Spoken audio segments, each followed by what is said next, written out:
Corona நோய் தொற்றின் காரணமாக வேலையை இழந்து நிற்கும் குடும்பங்களுக்கு அரசியல் பிரமுகர்களும் தொண்டு நிறுவனங்களும் தொழிலதிபர்களும் உதவிக்கரம் நீட்டி வருகின்றனர்.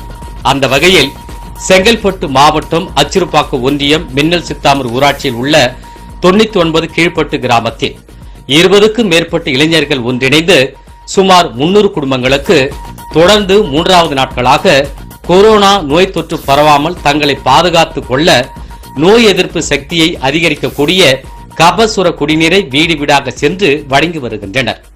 இந்த மகத்தான சேவையை பாராட்டி இக்கிராம மக்கள் இந்த தன்னார்வலர் இளைஞர்களுக்கு நன்றிகளையும் பாராட்டுகளையும் தெரிவித்து வந்தனர். சீனாவில் உருவான இந்த கொரோனாவினால் இவ்வுலகமே தினம் தினம் நாவினால் பேசப்பட்டு வரும் நிலையில் என்னை போன்ற பத்திரிகையாளர்களுக்கும் என் பேனாவிற்கும் வேலையோ ஓய்ந்த பாடில்லை. இந்நோய் முடிவிற்கு வருவது என்று எப்போது பொறுத்திருந்து பார்ப்போம். அண்ணா ஹெட்லைன்ஸிற்காக உங்கள் சமூக ஆர்வலர் பெரியசாமி பரமசிவம்.